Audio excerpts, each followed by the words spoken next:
The white satin of my wedding dress felt heavy against my skin as I stood frozen in the bridal suite doorway, watching my sister Claire tear through my makeup case like a woman possessed. Lipstick scattered across the marble vanity, foundation bottles rolled onto the Persian rug, and my carefully selected wedding day cosmetics lay destroyed around her feet. But it wasn't the mess that made my heart stop. It was the triumphant smile spreading across her face as she held up my grandmother's antique pearl necklace, the one I'd planned to wear as my something old. Before we jump back in, tell us where you're tuning in from, and if this story touches you, make sure you're subscribed, because tomorrow I've saved something extra special for you. Oops, she said, her voice dripping with mock innocence as she let the delicate strand slip through her fingers. The pearls hit the floor with a sound like rainfall, each one bouncing and rolling into different corners of the room. How clumsy of me. 3 hours before I was supposed to walk down the aisle at Rosewood Manor, my own sister had just destroyed the most precious piece of jewelry in our family. The necklace our great-grandmother had worn to her wedding in 1923, the same one our mother had worn, and the one I'd dreamed of wearing since I was 7 years old. Now it lay in pieces, scattered like my hopes for a perfect wedding day. My name is Natalie Brooks, and this is the story of how my sister's betrayal on my wedding day led to the most shocking discovery about her secret past, one that would change everything I thought I knew about family loyalty. The morning had started like a fairy tale. Sunlight streamed through the tall windows of the bridal suite at Rosewood Manor, casting golden rectangles across the hardwood floors where my wedding dress hung like a cloud of ivory silk. The vintage garden party theme I'd planned for 18 months was finally coming together. David, my architect fiancé, had surprised me the night before with handwritten notes tucked into every corner of the suite, each one counting down the hours until we became husband and wife. I should have known something was wrong when Claire arrived 2 hours late for hair and makeup, her eyes red-rimmed and her designer handbag clutched against her chest like armor. As the older sister, Claire had always carried herself with confidence, her marketing executive success evident in every tailored outfit and perfectly manicured nail.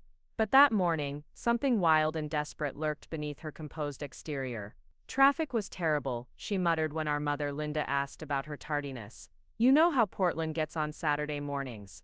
Our hairstylist Melissa was already working magic on my hair, weaving baby's breath and tiny white roses through an intricate updo that had taken 3 trials to perfect. In the mirror, I watched Claire pace behind us, her Louboutin heels clicking against the hardwood in an erratic rhythm that made my teeth clench. She kept checking her phone, typing furiously, then deleting whatever she'd written. Claire, honey, you need to get in the chair, our mother said, adjusting the pearl bracelet on her wrist. Melissa needs at least an hour for your hair, and the photographer will be here soon. I'm not feeling well, Claire announced suddenly, pressing her hand to her forehead with theatrical flair. I think I might have food poisoning from that restaurant last night. I turned in my chair, studying my sister's face. Her skin looked pale, but her eyes were too bright, too alert for someone genuinely ill. What restaurant? I thought you and Ryan stayed in and watched movies. Claire's jaw tightened almost imperceptibly. We went out late. You wouldn't know the place. There was something cold in her tone that made me flinch. Claire and I had always been close, not best friends exactly, but sisters who genuinely cared for each other. She'd been the one to help me pick out my engagement ring, spending hours at different jewelry stores until we found the perfect vintage setting. She'd thrown me a beautiful bridal shower at her Pearl District apartment, complete with custom cocktails and a dessert table that looked like something from a magazine. So why did she sound like she resented my very existence? Maybe you should go home and rest, I suggested gently.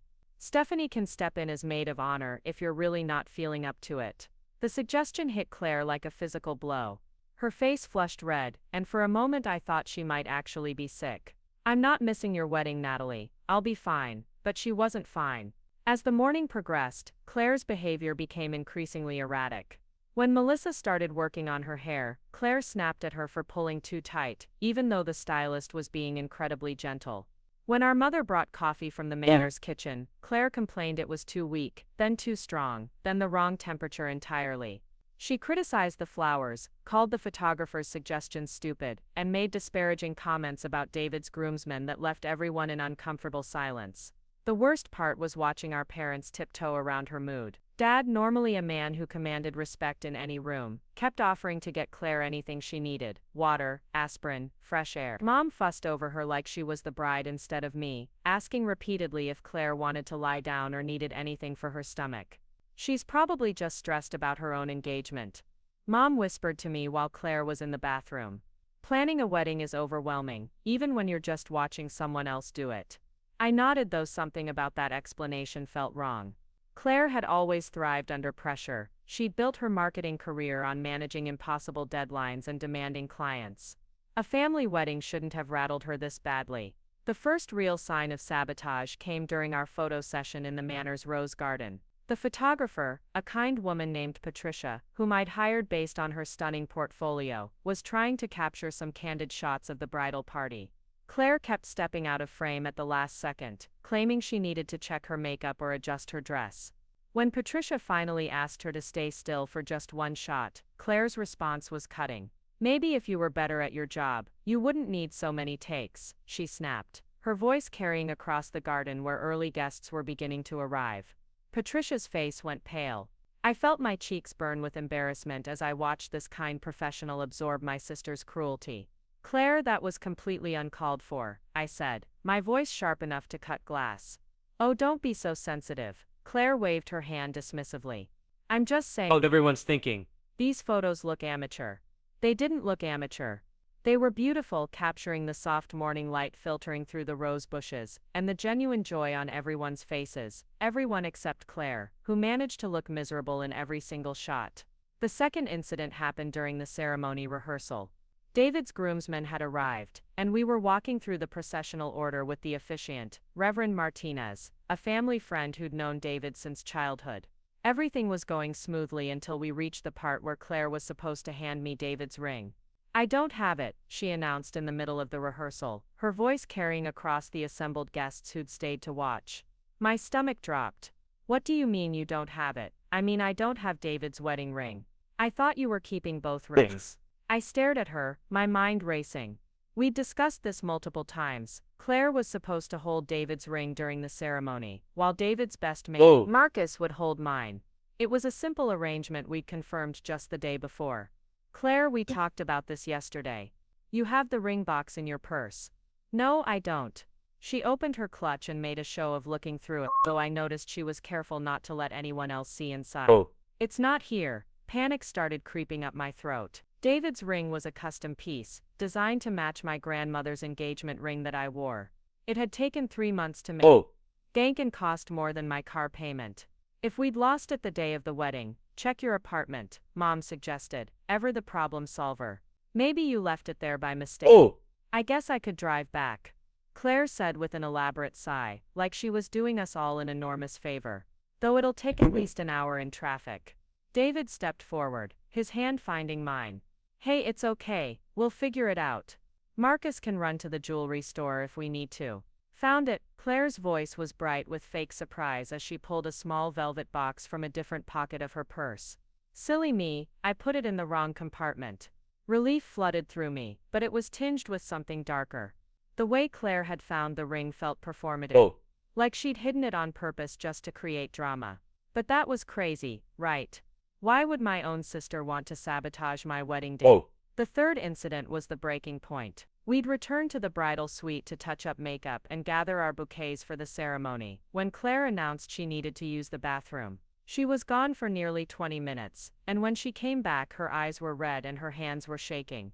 "Are you crying?" I asked, concerned despite everything that had happened. "Allergies," she muttered, avoiding my gaze. "The flowers are getting to me." But there was nothing in her demeanor that suggested allergies. She looked like she'd been sobbing, like someone had broken her heart in the span of 20 minutes. I was about to ask what was really wrong when she made a beeline for my makeup case. That's when I found her destroying my wedding day cosmetics, with the methodical precision of someone who knew exactly what they were doing. The pearls hitting the floor was just the final devastating blow in what I now realized had been a morning of deliberate sabotage. As I knelt on the Persian rug, gathering the scattered pearls with trembling hands, I felt something inside me snap. This wasn't stress about her own engagement. This wasn't food poisoning or allergies, or any of the excuses she'd been making all morning. This was intentional, calculated cruelty from the one person who was supposed to support me unconditionally on the most important day of my life. "Why?" The word came out as barely a whisper, but in the sudden silence of the bridal suite it sounded like a shout. "Why are you doing this to me?" Claire stood over me, watching me scramble to collect the remains of our family heirloom, with an expression I'd never seen on her face before. It was cold, satisfied, like she was enjoying my pain. Doing what? She asked innocently. It was an accident. The makeup wasn't an accident. Hiding David's ring wasn't an accident. Being cruel to everyone who's trying to help us wasn't an accident. I stood up, clutching the broken necklace in my palm, feeling the edges of the pearls bite into my skin.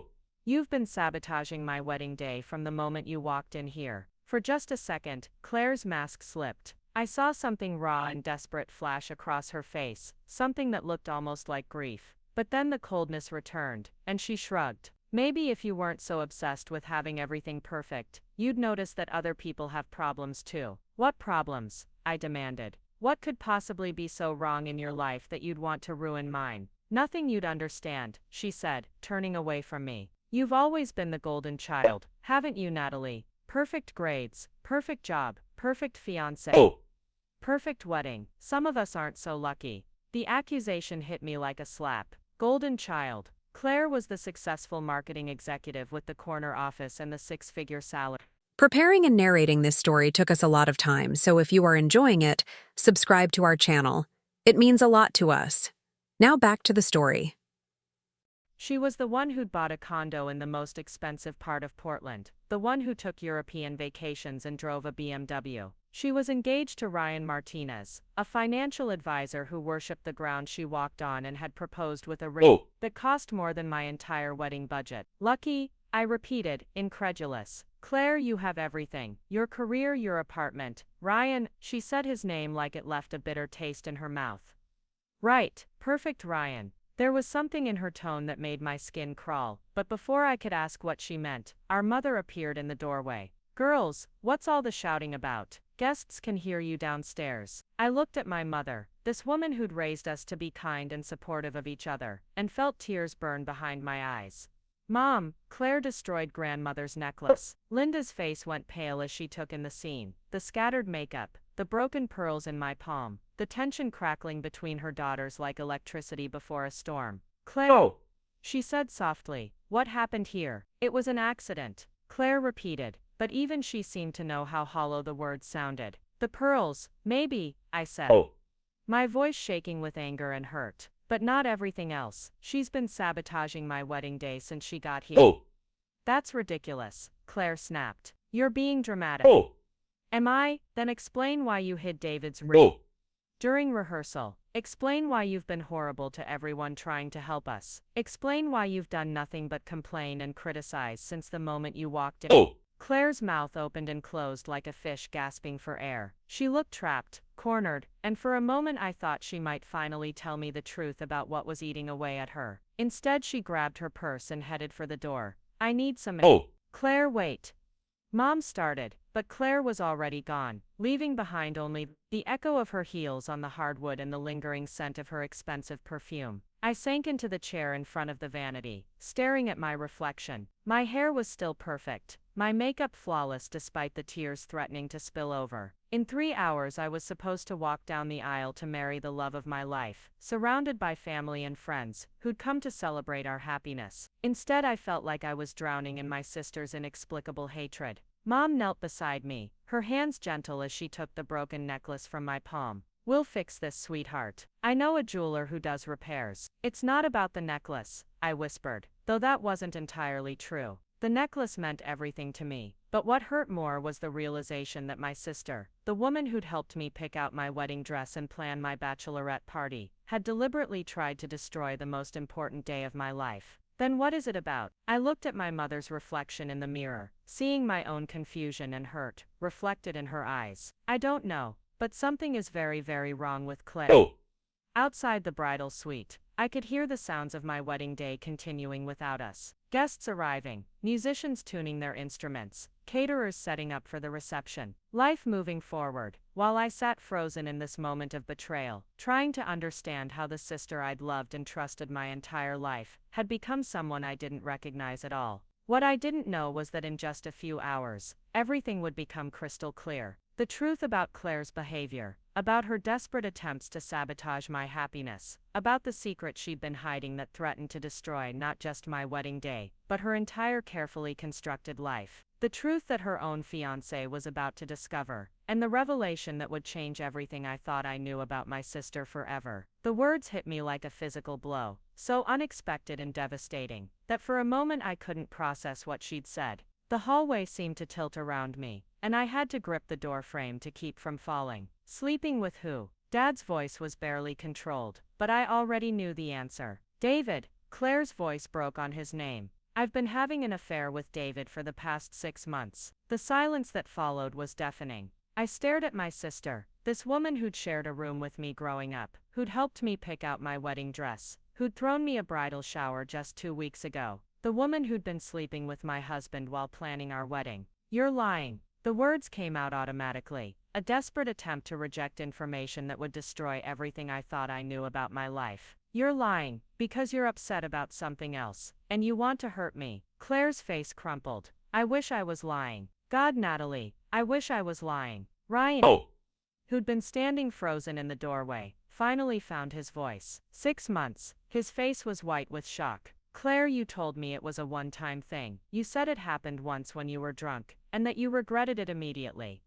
I lied. Claire wouldn't look at any of us now, her gaze fixed on the floor. It wasn't once. It's been going on since before David proposed to you, Natalie, since before you even started planning the wedding. The timeline hit me like another blow. David had proposed 8 months ago, which meant he'd been cheating on me even as he was asking me to marry him. All those romantic dinners where we'd planned our future together, all those conversations about spending our lives as a team, all those moments when I'd felt so grateful to have found my soulmate. He'd been lying through his teeth. The text message, I said numbly, pieces starting to fall into place. During the ceremony, what was the text message? Claire finally looked up at me, and I saw my own devastation reflected in her eyes. It was from David. He said he couldn't go through with the marriage.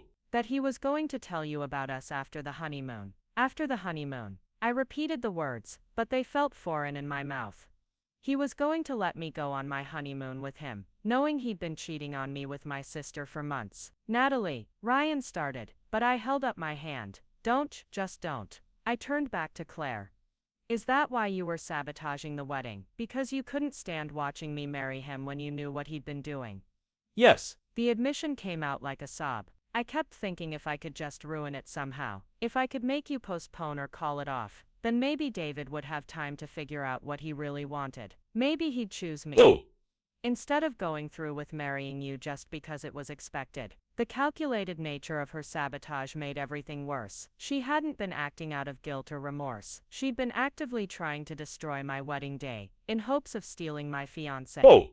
How long have you been in love with him? I asked, surprised by how calm my voice sounded. Since the first time you brought him home. Claire's honesty was brutal. Remember, you'd been dating for 3 months, and you were so excited to introduce him to the family. The moment I saw him, I knew I was in trouble. I did remember. Claire had been unusually quiet that evening, barely participating in the conversation despite David's efforts to include her. I'd attributed it to work stress, never imagining she was falling for my boyfriend. When did it start? Dad's voice was cold and controlled, but I could see the rage building behind his eyes.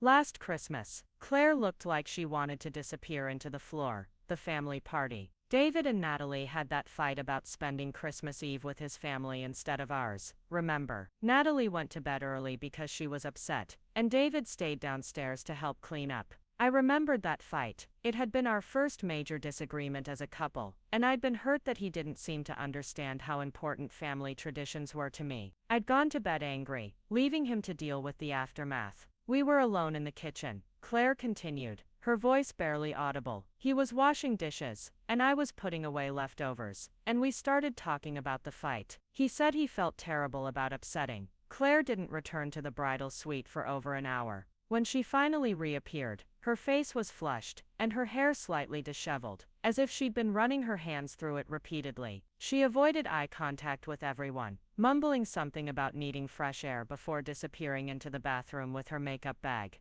The wedding coordinator, Miss Catherine Reed, arrived shortly after with her clipboard and practiced smile, ready to walk us through the final timeline. a woman in her 50s with silver hair, pulled into an elegant chignon. Catherine had coordinated over 300 weddings at Rosewood Manor, and had a reputation for handling any crisis with grace. But even she seemed taken aback by the tension radiating from our family. "Ladies, we're about 90 minutes from the processional," she announced, consulting her notes. "The groom and his party are getting dressed in the West Wing. The string quartet is setting up in the garden, and our catering team has everything ready for cocktail hour. How are we feeling in here?" Mom forced a bright smile that didn't reach her eyes. "Wonderful, Catherine. Just some last-minute jitters." Catherine's experienced gaze swept over the room, taking in the scattered makeup remnants. I hadn't had time to clean up, the broken pearls still lying on the dresser, and Claire's absence from the main room. Her smile never wavered, but I caught the slight tightening around her eyes that suggested she'd seen this type of family drama before. "Of course," she said diplomatically.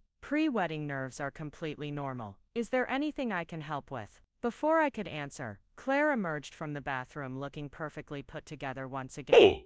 She'd reapplied her makeup with expert precision, and her bridesmaid dress hung flawlessly on her frame. If I hadn't witnessed her breakdown earlier, I might have believed she was the picture of composed elegance. "Everything's fine," Claire announced, her voice artificially bright. "Natalie's just being emotional about some old jewelry." The casual dismissal of our grandmother's necklace made my jaw clench, but I bit back my response. The last thing I wanted was to create a scene in front of Catherine, who would undoubtedly share any drama with her staff. Weddings were intimate affairs, but they were also performed in front of dozens of witnesses. Whatever was wrong with Claire, I couldn't let it derail the entire celebration. Catherine's professional instincts seemed to pick up on the underlying tension. "Well, if there's anything you need, I'll be coordinating with the other vendors. The photographer is capturing some lovely shots of the ceremony space, and your florist has outdone herself with the altar arrangements." After Catherine left, an uncomfortable silence settled over the bridal suite.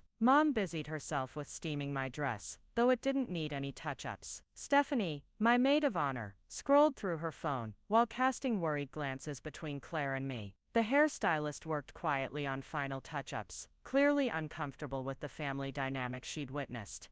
Claire stood by the window overlooking the manor's grounds, watching early guests find their seats among the white wooden chairs arranged in perfect rows. Her shoulders were rigid, and I noticed her hands trembling slightly as she gripped the windowsill. "Claire," I said softly, approaching her, "whatever's going on, we can talk about it after the ceremony. But please, I'm begging you, don't let it affect today. This means everything to me." She turned from the window, and for a moment I saw something raw and vulnerable in her expression. It looked almost like guilt, mixed with a desperation I didn't understand. "You think this day means everything to you?" she said quietly, her voice carrying an edge I couldn't quite identify.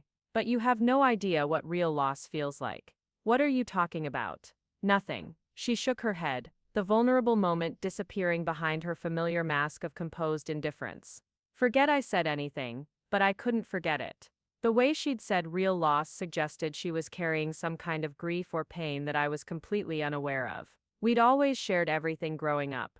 When she got her first job, I was the first person she called. When I got engaged, she cried happy tears and immediately started planning my bridal shower. What had changed? What loss was she referring to? My phone buzzed with a text from David. "How's my beautiful bride doing? Can't wait to see you walking down that aisle." The message made me smile despite everything that had happened. David had been my anchor through the entire wedding planning process, patient when I obsessed over centerpiece details and supportive when I stressed about seating arrangements. He deserved a bride who was present and happy on their wedding day, not one consumed with family drama. I typed back quickly. "Almost ready. Love you more than words." "Who are you texting?" Claire's question came out sharper than necessary, making everyone in the room look up. "David," I answered, confused by her tone. "He was just checking in." Something flickered across Claire's face, an expression so brief I almost missed it. It looked like pain, but not the kind that came from physical discomfort.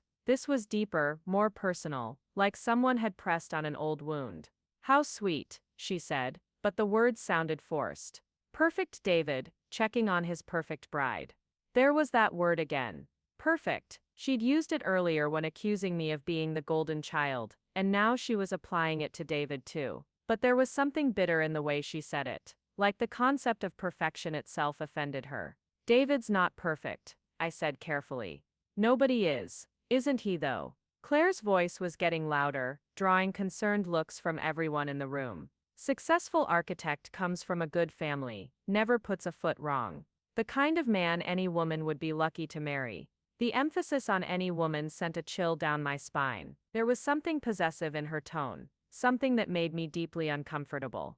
Claire, what's gotten into you today? Nothing's gotten into me. I'm just being honest for once. She moved away from the window, pacing the length of the room like a caged animal. Everyone's always so careful with their words, so polite. Nobody ever says what they're really thinking.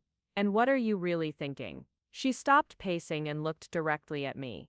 I'm thinking that some people get everything handed to them, while others have to watch from the sidelines. Mom stepped forward, clearly concerned by the direction of the conversation. Claire, honey, this isn't the time or place. When is the time and place? Claire's voice cracked with emotion. When is it ever the right time to talk about how unfair life can be? I stared at my sister, trying to understand what had triggered this emotional outburst. Yesterday she'd been excited about the wedding, helping me with final preparations and joking about how she was going to cry during my vows. Today she was acting like my happiness was a personal affront to her existence. What's unfair about my life bothering you so much? I asked, genuinely confused. You have an amazing career, a beautiful home, Ryan. Stop. The word came out like a gunshot, sharp and final. Just stop talking about my life like you know anything about it. Then tell me what I don't know. Help me understand why you're so angry. For a moment I thought she might actually open up. Her mouth opened as if she was going to speak, and I could see the internal battle playing out across her features. But then her phone rang, the sharp sound cutting through the tension like a blade. She glanced at the screen and her face went completely white. I need to take this. Claire, we don't have time. Mom started, but Claire was already walking toward the door.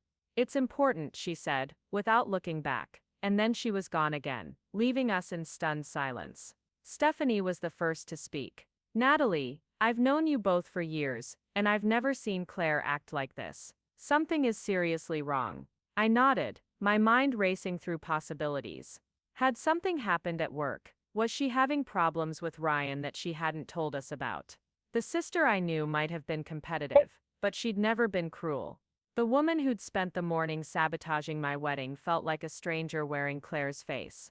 Maybe we should postpone, Mom suggested quietly, though I could see the suggestion pained her to make. If Claire is having some kind of breakdown. No. The word came out more forcefully than I intended. No, we're not postponing. We have 150 guests out there. We've paid for everything, and David and I have been planning this day for over a year. Whatever's wrong with Claire, we'll deal with it after the ceremony. But even as I said the words, I felt sick to my stomach. How could I walk down the aisle knowing my sister was in crisis? How could I exchange vows while she was clearly struggling with something she felt she couldn't share with our family? The photographer knocked on the door, interrupting my internal debate. Ladies, I'd love to get a few shots of the bride before the ceremony. The light is perfect right now. I looked at my reflection one more time, adjusting the sweetheart neckline of my dress, and smoothing the flowing skirt. Without grandmother's necklace, something felt incomplete, but Mom had found a simple strand of pearls that would have to do. My bouquet, white peonies, garden roses and eucalyptus, sat waiting on the table, fragrant and beautiful. The next 20 minutes passed in a blur of posed photographs and forced smiles. I tried to look radiant and happy, the way every bride was supposed to look on her wedding day. But inside, I felt hollow, like I was performing happiness rather than feeling it. When Claire finally returned, she looked different somehow. Her face was composed, almost eerily calm, but her eyes were red-rimmed like she'd been crying. She slipped back into the room without explanation, picking up her bouquet as if nothing had happened. Everything okay? I asked tentatively. Fine, she replied, but she wouldn't meet my eyes. Are we ready to go? Catherine appeared again, this time with a sense of urgency. Ladies, it's time. The groom and his party are in position. The officiant is ready, and your guests are seated. Mrs. Brooks, you'll walk down first, followed by the maid of honor, then the matron of honor. Natalie, you and your father will wait until the music changes for the bridal march. As my wedding party filed out of the bridal suite, I felt a sudden wave of panic. This was really happening. In 10 minutes, I would be walking down the aisle toward David, making promises to love and cherish each other for the rest of our lives. It should have been the most joyful moment of my life, but Claire's behavior had cast a shadow over everything. Dad appeared in the doorway, handsome in his charcoal gray suit, and looking every inch the proud father. His face lit up when he saw me, and for the first time all day, I felt truly beautiful. "Oh, sweetheart," he said, his voice thick with emotion. "You look absolutely stunning." "Thanks, Dad." I took his arm, drawing strength from his steady presence. "Are you ready for this?" "I've been ready to walk my daughter down the aisle since the day you were born," he said, kissing my cheek gently. "Though I have to admit, I'm not quite ready to give you away." We made our way through the manor's elegant corridors toward the garden entrance where the ceremony would take place. Through the French doors, I could see the assembled guests rising to their feet as the string quartet began the opening notes of the bridal march. David stood at the altar looking nervous and excited, his face breaking into a wide smile when he caught sight of me through the glass. This was the moment I'd dreamed about since I was a little girl. My fairy tale wedding in a beautiful garden, surrounded by everyone I loved, marrying the man of my dreams. But as Dad and I stepped through the doors and began our walk down the petal-strewn aisle, my eyes automatically found Claire standing at the altar in her navy blue bridesmaid dress. She was watching me with an expression I couldn't quite read. It wasn't happiness or excitement or even the artificial pleasantness she'd been displaying all morning. It looked almost like she was mourning something, like my wedding march was a funeral procession. Halfway down the aisle, she pulled out her phone. The movement was so unexpected, so completely inappropriate, that several guests turned to stare. Who checks their phone during a wedding ceremony? But Claire wasn't just checking it. She was reading something, and whatever message she'd received made her face go completely pale. I tried to catch her attention, to signal that she needed to put the phone away, but she was completely absorbed in whatever she was reading. Her hands began to shake, and I watched in horror as she swayed slightly on her feet. David noticed too. I could see his concerned expression as he watched my sister, apparently having some kind of breakdown at our wedding altar. The officiant, Reverend Martinez, looked uncertain about whether to continue with the ceremony. Dad squeezed my arm gently. "Keep walking, sweetheart," he whispered. "Don't let anything spoil this moment." But it was too late. The damage was done. Whatever text message Claire had received had clearly devastated her, and now our entire wedding party was watching her fall apart in real time. Some of the guests were starting to murmur among themselves, wondering what was happening. We reached the altar, and Dad kissed my cheek before placing my hand in David's. The familiar warmth of my fiancé's touch should have grounded me, but I was too distracted by Claire's continued distress to focus on the moment. "Dearly beloved," Reverend Martinez began, his voice carrying clearly across the garden, "we are gathered here today to witness the union of David and Natalie in holy matrimony." But even as he spoke the traditional words, I could see Claire from the corner of my eye, still staring at her phone with an expression of absolute devastation. Whatever she'd read had shattered something inside her, and I had no idea what it was or how to help her. The ceremony continued around us, but I felt like I was watching it happen to someone else. David spoke his vows with sincerity and love, promising to stand by me through whatever challenges life might bring.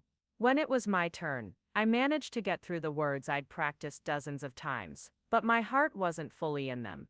All I could think about was my sister's pain, and the terrible realization that her sabotage of my wedding morning had been motivated by something much deeper and more serious than sibling rivalry or stress about her own engagement. As we exchanged rings, and Reverend Martinez pronounced us husband and wife, I wondered if this was how all marriages began, with joy shadowed by family secrets, and the nagging feeling that the people you loved most were keeping devastating truths from you. David kissed me as our guests erupted in applause, and for a moment everything else faded away. This was what mattered. This man who loved me enough to commit his life to mine. This moment we'd worked so hard to create. This promise we were making to face whatever came next together. But when we turned to face our family and friends as a married couple, Claire was nowhere to be seen. sometime during the ceremony. While I was distracted by vows and rings and the weight of the moment, my sister had disappeared entirely, leaving behind only her bouquet lying abandoned on the ground, and 100 questions I was desperate to have answered. The cocktail hour was supposed to be a celebration. Guests mingled on the manor's terrace, sipping signature cocktails that David and I had spent weeks perfecting with the catering team. The late afternoon sun cast everything in golden light, and the string quartet played softly while people congratulated us and admired my dress. It should have been magical, but Claire's absence hung over everything like a storm cloud. "Has anyone seen my daughter?" Mom asked for the third time in 20 minutes, her voice tight with worry. She'd been circulating among the guests, trying to maintain her composure while clearly panicking about Claire's disappearance. Dad had organized an informal search party, discreetly asking the groomsmen to check the manor's various rooms and grounds.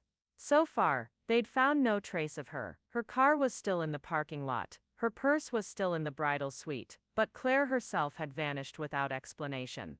"Maybe she went for a walk to clear her head," Stephanie suggested, though she sounded doubtful. "You know how she gets when she's overwhelmed." But I didn't know how Claire got when she was overwhelmed, and that realization hit me like a physical blow. We'd grown up in the same house, shared the same experiences, but somewhere along the way, I'd stopped really knowing my sister. The successful marketing executive with the perfect apartment and handsome fiancé was apparently hiding depths of pain I'd never suspected. David appeared at my side with 2 glasses of champagne, his face creased with concern. "Any word?" I shook my head, accepting the glass but not drinking from it. "She just disappeared, right in the middle of our ceremony. She got some kind of text message and then she was gone."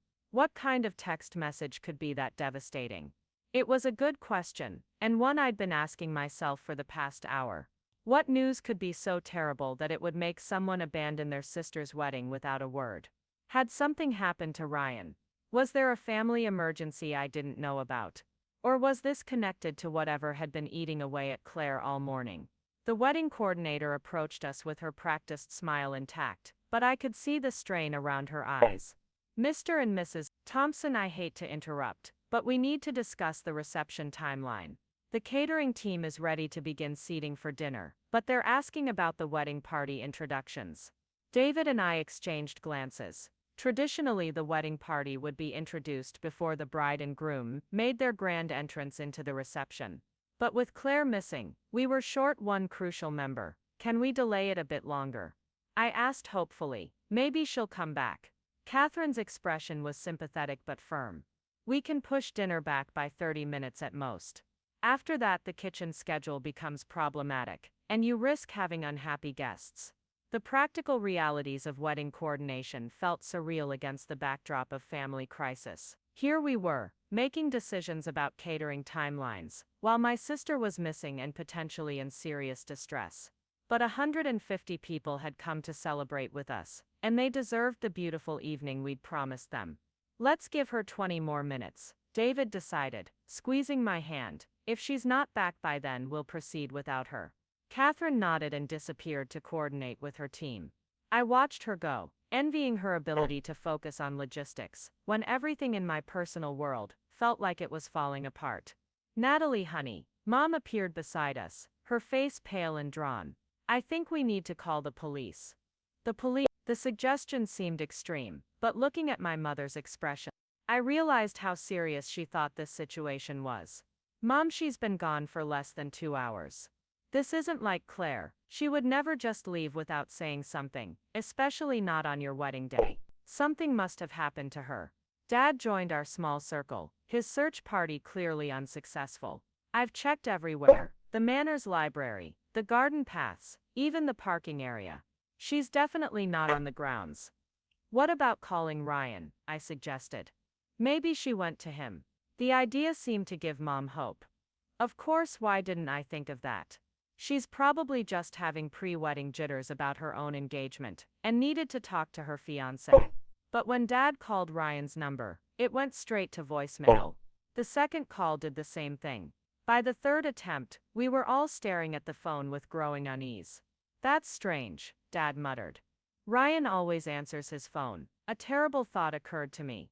What if they were in an accident? What if Claire was trying to get to Ryan because something happened to him? The possibility sent a chill through our group. If Ryan had been hurt and Claire was at the hospital with him, it would explain her sudden disappearance and her inability to respond to our calls. But it would also mean she was dealing with a crisis she felt she couldn't share with us, even on my wedding day. I'm calling the hospitals, Mom announced, pulling out her own phone with determination.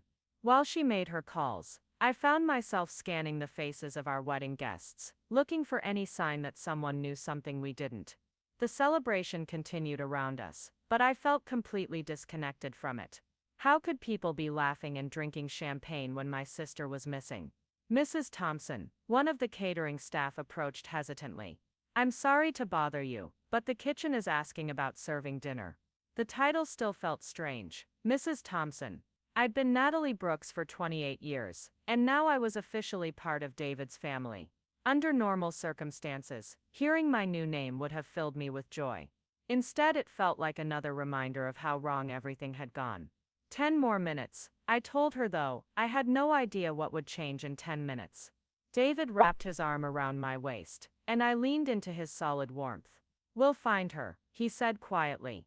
Whatever's going on, we'll figure it out. I wanted to believe him, but doubt was creeping in like fog.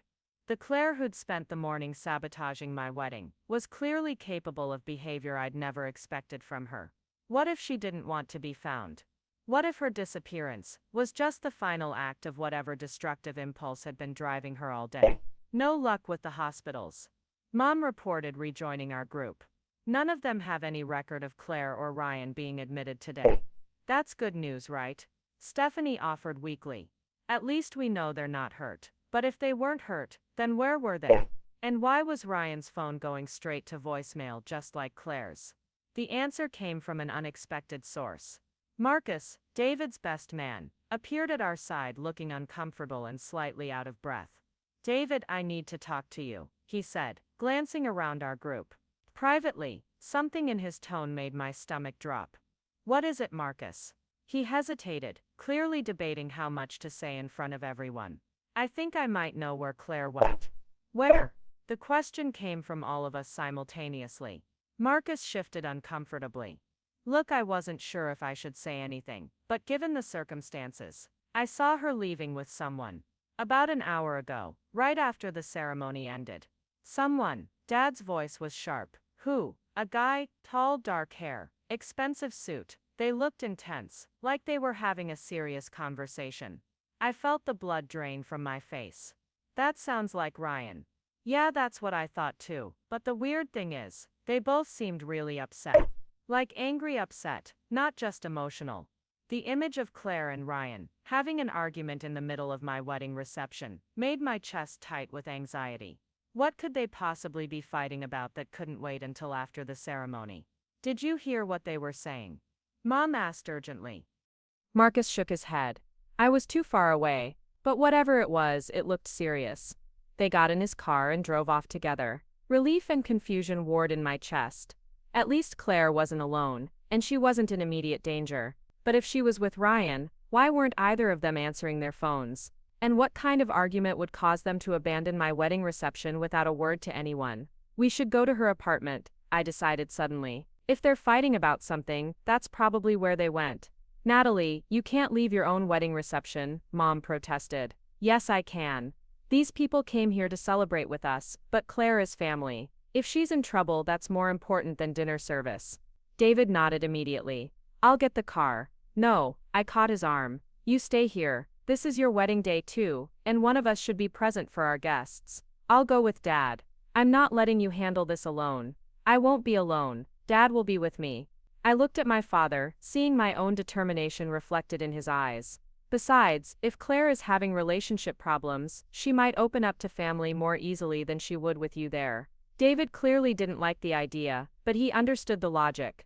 We'd been married for less than 3 hours, and already we were facing our first major decision as a team. The fact that he was willing to trust my judgment on something this important made me love him even more. Take my car, he said, pressing his keys into my hand. And call me the second you know anything. Catherine appeared again, this time looking genuinely stressed.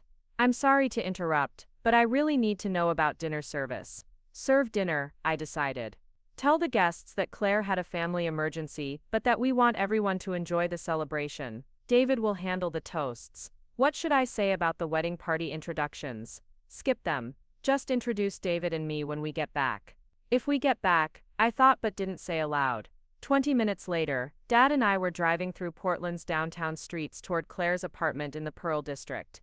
The late afternoon traffic was heavy, giving me too much time to think about all the possible explanations for my sister's behavior. Maybe she was pregnant and having morning sickness, which would explain her erratic emotions and sudden illness. Maybe she and Ryan were having serious relationship problems that she'd been hiding from the family. Maybe there was something wrong with their engagement that she felt too ashamed to discuss. Or maybe there was something much darker going on, something that connected to her comment about real loss and her bitter accusations about my perfect life. Claire's building was one of those converted warehouse spaces that had become popular with young professionals. All exposed brick and industrial fixtures, with floor-to-ceiling windows that offered stunning views of the city. She'd been so proud when she'd bought her condo 3 years ago, calling it her dream home and hosting elaborate dinner parties to show it off. Dad and I rode the elevator to the 8th floor in tense silence. The hallway was quiet, carpeted in neutral tones that absorbed the sound of our footsteps. When we reached Claire's door, I could hear voices inside, raised voices that sounded like an argument. I knocked firmly. "Claire, it's Natalie. We need to talk." The voices stopped immediately, followed by the sound of footsteps approaching the door. When it opened, Ryan stood there looking haggard and disheveled. His expensive suit was wrinkled, his tie was gone, and his usually perfect hair was messed up like he'd been running his hands through it. "Natalie," he seemed genuinely surprised to see us. "What are you doing here? Shouldn't you be at your reception?" "I should be, but my sister disappeared from my wedding without explanation." "Where is she, Ryan?" He glanced back into the apartment, and I could see the internal debate playing out across his features. Whatever was happening between him and Claire, he clearly didn't want to involve the rest of us. "She's here, but she's not doing well. Maybe you should give her some space." Space. Dad stepped forward, his voice carrying the authority of a father who'd had enough. "Ryan, Claire ran out of her sister's wedding ceremony after receiving some kind of devastating text message. We've been worried sick about her for hours. Whatever's going on, hiding isn't helping anyone. Brooks, I understand you're concerned, but this is really between Claire and me." "No, it's not." The voice came from behind Ryan, and Claire appeared in the doorway, looking like she'd been through an emotional blender. Her bridesmaid dress was wrinkled, her makeup was completely gone, and her eyes were red and swollen from crying. "Not anymore." She looked at me with an expression I'd never seen before, a mixture of guilt, desperation, and something that might have been relief. "Claire, what's going on?" I asked gently. "Whatever it is, we can help." She laughed, but there was no humor in the sound. "Help? You want to help?" She looked between Dad and me, then back at Ryan. "Oh. You really want to know why I destroyed your wedding morning? Why I couldn't bear to watch you marry David?" "Yes," I said simply. Claire took a shuddering breath, and when she spoke again her voice was barely above a whisper. "Because I've been sleeping with him. Natalie, and I told him that you'd forgive him because you loved him. One thing led to another, and we kissed. Just once, but it changed everything. The image of my sister and my fiancé kissing in our family kitchen while I slept upstairs, hurt and angry, was almost too much to bear. I felt like I was watching my entire life crumble from the outside, powerless to stop the destruction. And then what? I heard myself ask, though I wasn't sure I wanted to know the answer. Then nothing for a while. We both felt terrible about it. David was racked with guilt, and I was horrified that I'd betrayed you. We agreed it could never happen again. But it did happen again. Claire nodded miserably. 3 months later. You were working late on that big project for the Anderson account, remember? The one that kept you at the office until midnight for 2 weeks straight. David was lonely, and I was available. The casual way she said available made my stomach turn. Like she'd been waiting for an opportunity to steal my boyfriend, just biding her time until circumstances aligned in her favor. "Where?" The question came from Dad, and there was something dangerous in his tone. "Different places." Claire's voice was getting smaller with each admission. "My apartment mostly. Sometimes his place when Natalie was traveling for work. Once in his car, after we ran into each other at the grocery store." Each detail felt like a knife twist. All those late nights I'd spent building my career. All those business trips I'd taken to expand my client base, all those times I'd trusted them both completely, they'd been using my absence as an opportunity to betray me. The bridal shower, I said suddenly, remembering something that had seemed odd at the time. David stopped by to help set up. You said you needed his help moving furniture, but Ryan was right there. Why did you need David specifically? Claire's face flushed red. Oi.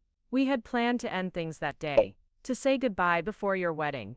But when he came over, you slept together, at my bridal shower. The words came out flat and emotionless because I was beyond shock now. I was moving into a strange realm of detached observation, like I was watching someone else's life fall apart. I'm sorry. Claire was crying openly, now tears streaming down her face. I'm so sorry, Natalie. I tried to stop it. I tried to end dozens of times, but I couldn't. I love him. You love him. I repeated the words back to her, testing how they sounded. You love my husband. Oh, he's not your husband. The words exploded out of her with surprising force. Not really. How can he be your husband when he's been lying to you this entire time? When he was planning to leave you anyway? Hey. Ryan stepped forward, his face hard with anger. Claire, stop. You're making this worse. Worse? She turned on him with fury I'd never seen from her before. How could this possibly be worse? My entire life is destroyed. Oi. My family hates me. Oh. My fiancé just found out I've been cheating on him for months. The man I love married my sister 3 hours ago. How exactly could this get worse? You could start by taking responsibility for your actions instead of trying to justify them. Dad said coldly. You made choices, Claire. Every single time you were with David, you chose to betray your sister. You think I don't know that? Claire's voice was raw with pain. Oh. You think I don't hate myself for what I've done? I've been living in hell for months, watching Natalie plan her perfect wedding to the man I'm in love with, knowing I was the one destroying everything. Then why didn't you stop? I asked quietly. If you felt so terrible, why didn't you just end it? Because I thought he was going to choose me. The admission came out like a confession. David kept saying he was going to break up with you. He said he was just waiting for the right time, that he didn't want to hurt you unnecessarily if he wasn't sure about his feelings. He told you he was going to break up with me. Over and over again. Every time I tried to end things, he'd convince me to wait just a little longer. He said he needed time to figure out how to end your relationship without destroying you. I thought about all the times over the past few months, when David had seemed distant or distracted. All the conversations that had felt slightly off. The moments when he'd seemed to be somewhere else mentally. I'd attributed it to wedding stress, never imagining he was struggling with whether to marry me. Hey. But he didn't break up with me. Hey. I said, he proposed instead. Claire's face crumpled. I know. I was devastated when you called to tell me about the engagement. Wait. I confronted Dave about it, and he said he'd gotten caught up in the moment. That your parents were there, and everyone was expecting it. And he couldn't disappoint you in front of your family. The memory of David's proposal came flooding back. We'd been at my parents' house for Sunday dinner, and Dad had been teasing David about when he was going to make an honest woman out of me. David had gotten flustered and awkward, then excused himself to get something from his car. When he came back, he had the ring. At the time I'd thought it was sweetly spontaneous. Now I realized it had been panic-driven, a desperate attempt to maintain the facade of a relationship he'd already checked out of emotionally. So you've been sleeping with him for our entire engagement. Not the entire time, Claire said quickly, as if the distinction mattered. We stopped for a few weeks after he proposed. David said he wanted to try to make things work with you, that maybe the engagement would help him recommit to your relationship. But it didn't. No, he came to me 6 weeks ago, said he couldn't pretend anymore, that he was miserable and felt like he was living a lie. 6 weeks ago, right around the time we'd had our final dress fitting, and confirmed all the wedding vendors right, when everything was falling into place. For our perfect day. What was the plan? Dad asked, his voice deadly quiet. Were you going to let Natalie go through with the wedding, and then steal her husband afterward? David was going to tell her. Claire looked between us desperately. He promised me he was going to tell her before the wedding, but then as the day got closer, he kept finding reasons to wait. He said he didn't want to ruin the wedding his parents had already paid for. Then he said he didn't want to hurt Natalie right before the biggest day of her life. Then he said maybe he should wait until after the honeymoon, when things calmed down. So he was just going to fake his way through marrying me, and then divorce me a few weeks later. He said he thought maybe If he went through with it, if he really committed to be your husband, his feelings might change. That maybe the affair was just cold feet.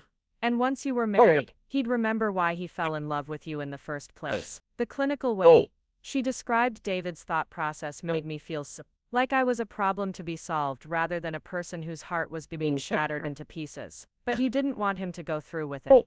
No, Claire's voice was barely a whisper. I couldn't stand the thought of him marrying you when I knew he loved me. So I decided to sabotage the wedding day, hoping something would go wrong and give him an excuse to call it off. The makeup, the necklace, being horrible to everyone. I thought if I could create enough chaos, if I could make the day stressful enough, maybe David would realize he couldn't go through with it. Maybe he'd finally be honest with you. Ryan had been silent through most of this exchange, but now he stepped forward, his face a mask of hurt and rage. What about me?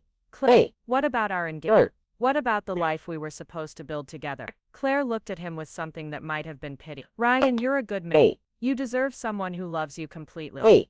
Not someone who's been using me as a cover for an affair.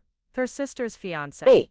Using me as a cover. His voice cracked on the words. Is that all I was to you? A convenient excuse to hide your relationship with David? No, that's not. I do care about you, Ryan. I really do. But I'm not in love with you. I probably never was. And I'm sorry for that, but I can't change. I watched Ryan absorb this information. Saw the exact moment when his heart broke. He'd come here thinking he was dealing with a cheating fiancé, only to discover that their entire relationship had been built on lies and manipulation. How long? He asked quietly. How long have you been pretending to love me? While you were really in love with David. Since the beginning, Claire admitted. I started dating you because I thought it would help me get over David. I thought if I was with someone else, someone good and stable and appropriate, I could forget about him. But it never worked. The cruelty of using Ryan as emotional camouflage while pursuing her sister's fiancé was staggering. I'd always thought Claire was self-centered, but this level of manipulation was beyond anything I'd imagined her capable of. Get out, Ryan said suddenly, his voice cutting through the tension like a blade. Get out of my sight, both of you. Ryan, please, Claire started, but he was already moving toward the door. No, I'm done. We're done. Don't call me. Don't text me. Don't try to explain or apologize. I never want to see you again. He pushed past Dad and me without another word, leaving the three of us standing in Claire's apartment surrounded by the wreckage of multiple relationships and Fan was the first to break the silence. I need to call your mother. She's been worried sick, and she deserves to know what's happening. Dad, wait. I caught his arm before he could reach for his phone. Let me think for a minute. I walked to Claire's living room window, looking out at the Portland skyline, where the sun was beginning to set. Somewhere across the city, my wedding reception was continuing. Without David was probably making excuses for my absence, telling our guests about some family emergency, while privately wondering when Claire would text him. The man I'd met 3 hours ago, the man I promised to love and honor for the rest of my life, had been cheating me with my sister for months. Every romantic gesture, every loving word, every moment of intimacy we shared during our engagement had been tainted by his betrayal. But somehow, that wasn't even the worst part. The worst part was realizing that my sister, the person I trusted most in the world after Dave, had been actively working to destroy my happiness. She'd helped me play to a man she was sleeping with, thrown me a bridal shower at the apartment where they'd been for secret rendezvous, and stood beside me at the altar, knowing she was carrying his child. Wait, the thought hit me so suddenly that I gasped a lot. Claire's erratic behavior, her morning sickness excuse, her desperate panic about David going through with the wedding. Claire, I said slowly, turning back to face her. Are you pregnant? The question seemed to suck all the air out of the room. Claire's face went completely, and she swayed on her feet like she might. How did you? She started, then stopped, apparently realizing there was no point in denying. Oh my God. Dad's voice was barely audible. Claire, please tell me. You're not pregnant with David. I found out this morning. Claire's voice was so quiet. We had to strain to hear her. That's why I was so upset. That's why I couldn't handle watching Natalie marry. I'm carrying his child. and he was about to promise to love someone else for the rest of his life. The final piece of the puzzle clicked into place. Claire's desperate sabotage attempts, her emotional breakdown during the ceremony, her devastation one day. David texted that he couldn't go through with the move. She wasn't just losing the man she loved to her sister. She was facing the prospect of raising his child while he played happy face with someone else. How far along? I asked, surprised by how clinical my voice sounded. 8 weeks, which meant she'd gotten pregnant right around the time David had supposedly tried to recommit to our relationship. The timing was almost poetic in its cruelty. Does David know? Claire shook her head. I was going to tell him after your wedding. I thought maybe once you were married, once he'd made that commitment, he'd finally let go of the idea that your relationship could work. I thought the pregnancy would force him to choose me. But instead he texted you that he couldn't go through with marrying me. Yes, right in the middle of your ceremony. He said he couldn't lie anymore, that he was going to tell you everything and that we'd figure out how to be together. I tried to imagine receiving that text message while standing at my sister's wedding altar, knowing I was carrying the groom's baby while watching him marry someone else. It would have been devastating enough to break anyone. Where is he now? Dad asked, his voice tight with controlled anger. I don't know. After I told him about the pregnancy, he said he needed time to think. He left about an hour before you got here. So David was somewhere in Portland, presumably processing the news that he was going to be a father with his mistress while his brand new wife searched for her missing sister. The situation would have been laughable if it weren't so completely devastating. My phone buzzed with a text message. David's name appeared on the screen, and for a moment I couldn't bring myself to read whatever lie he'd crafted to explain my continued absence from our reception. Finally, I opened the message. Where are you? People are asking questions. We need to cut the cake soon. The casual tone, the complete lack of awareness that his entire double life was unraveling, made something snap inside me. He was still playing the devoted husband, still maintaining the charade, even though he'd sent Claire a text 3 hours ago saying he couldn't go through with the marriage. I typed back quickly. Know about Claire. Know about everything. Don't come looking for me. The response came back almost immediately. What do you mean? Where are you? I turned off my phone without responding. Let him figure it out. Let him deal with the consequences of his choices without guidance from the woman he'd been lying to for months. I need to go back, I said suddenly, the decision crystallizing in my mind. Go back where? Dad asked. To the reception, to our guests. They came to celebrate with us, and they deserve better than being abandoned because of David's lies. Natalie, you can't seriously be thinking of pretending everything is fine. I'm not going to pretend everything is fine. I'm going to tell everyone exactly what happened. David wants to play the devoted husband. Let him do it in front of 150 people who are about to learn what kind of man he really is. Claire looked horrified. You can't do that. It'll destroy him. He destroyed himself. I looked at my sister, this woman who'd shared a womb with me, who'd been my closest confidant growing up, who'd just admitted to the most profound betrayal I could imagine. And he destroyed me. And he destroyed you too, though you're too in love with him to see it yet. What's that supposed to mean? It means David is never going to choose you, Claire. Not really. He's had dozens of opportunities over the past 6 months to leave me for you, and he hasn't taken any of them. Even when you gave him the ultimate ultimatum by sabotaging our wedding, he still went through with marrying me. But he texted me during the ceremony, after he'd already said his vows, after he'd already made his choice. David doesn't want to be with you, Claire. He wants to have you available when it's convenient while maintaining the respectable life he's built with me. The truth of my words hit her like a physical blow. She'd been so focused on competing with me for David's affections that she hadn't stopped to consider that maybe the competition was rigged from the start. You're carrying his baby, I continued, my voice getting stronger as I spoke. And he's spent the last hour thinking about it instead of immediately choosing you and his child over a marriage he claims is a lie.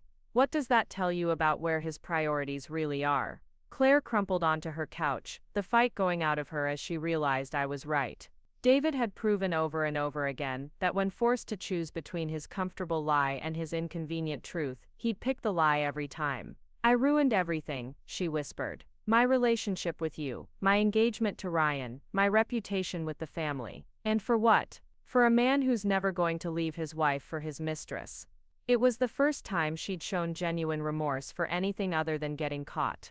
the first indication that she understood the scope of what she'd destroyed in pursuit of a fantasy that was never going to come true. Yes, you did ruin everything, I agreed. But you're still my sister, and that baby you're carrying is still my niece or nephew.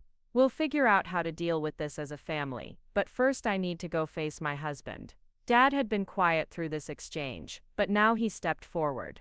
I'm coming with you. Dad, you don't have to. Yes, I do.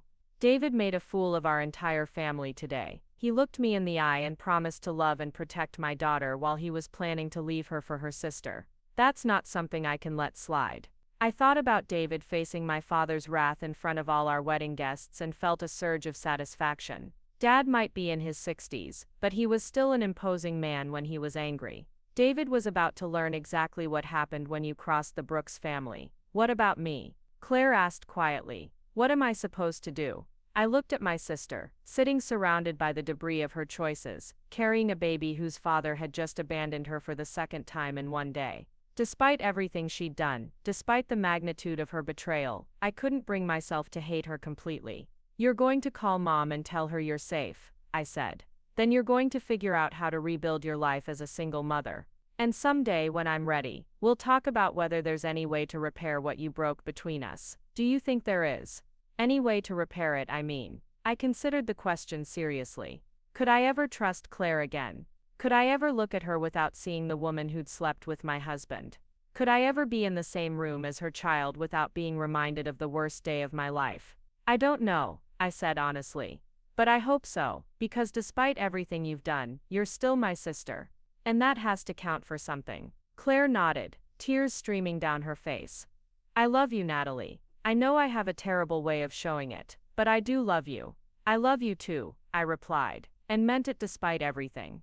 But love isn't enough to fix this. It's going to take time, and work and probably therapy. Lots of therapy. Dad and I left Claire's apartment and walked back to David's car in silence. The sun was setting over Portland, painting the sky in shades of pink and gold that would have been beautiful under different circumstances. Instead, the approaching darkness felt appropriate for the end of everything I'd thought I knew about my life. Are you really going to confront David in front of all those people? Dad asked as we drove back toward Rosewood Manor. Yes, he's had months to come clean about this affair, and he chose deception every single time. If he wanted privacy, he should have been honest when honesty was still an option. It's going to be brutal. For both of you.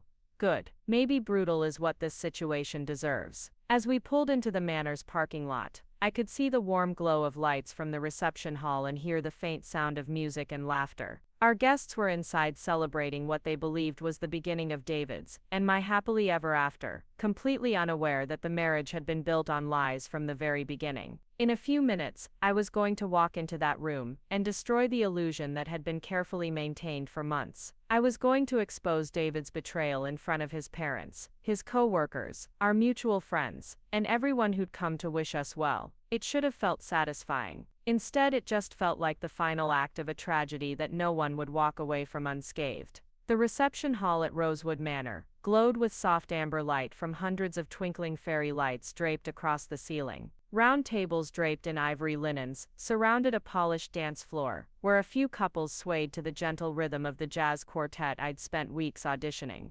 Everything looked exactly as I'd envisioned during countless planning sessions, down to the white and blush pink centerpieces featuring garden roses and baby's breath. It would have been perfect if my entire marriage hadn't been a lie. Dad and I paused in the doorway, taking in the scene of celebration that felt surreal after what we'd just learned. Guests laughed over dinner, wine glasses clinked in toasts, and children from David's extended family ran between tables in their formal wear. Everyone looked happy and relaxed, completely unaware that the bride had spent the last 2 hours discovering her husband's affair with her own sister. David stood near the head table talking to his college roommate Marcus, a champagne flute in his hand and a smile on his face that looked strained around the edges. He'd loosened his tie and rolled up his shirt sleeves, playing the part of the relaxed groom celebrating the best day of his life. But I could see the tension in his shoulders, the way his eyes kept darting toward the entrance, the slight tremor in his hand as he raised his glass. He knew I'd found out. My text message had been cryptic, but it had clearly been enough to put him on edge. Now he was trapped in this performance, surrounded by everyone he cared about, waiting for his world to explode.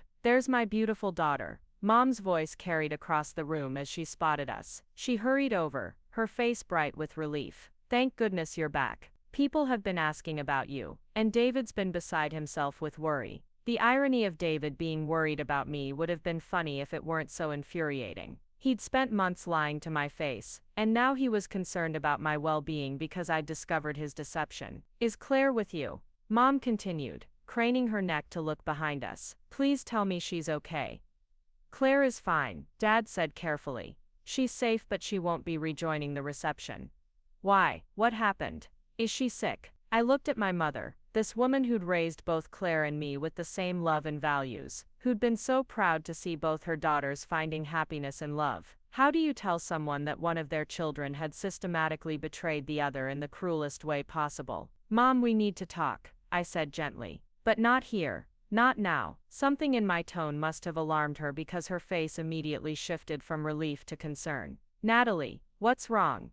You look upset. Before I could answer, David appeared at my side, his arm sliding around my waist in a gesture that would have seemed affectionate to anyone watching. To me, it felt like being touched by a stranger. There you are, he said, his voice carefully modulated, to sound loving rather than panicked. I was getting worried. Is everything okay with your family emergency? The casual lie rolled off his tongue so easily that I wondered how many others he'd told over the past 6 months. How many times had he come home to me with stories about working late or meeting clients when he'd really been with Claire? How many conversations had we had about our future together while he was actively planning to leave me? Everything's fine now, I replied, my voice steady, despite the storm raging inside me. Actually, I think it's time for us to address our guests. David's arm tightened around me almost imperceptibly. Address them about what? About honesty. About the importance of truth in marriage. About what happens when people make promises they don't intend to keep. I felt him stiffen beside me, his champagne glass freezing halfway to his lips. He understood exactly what I was telling him, but he was trapped. We were surrounded by his parents, his co-workers,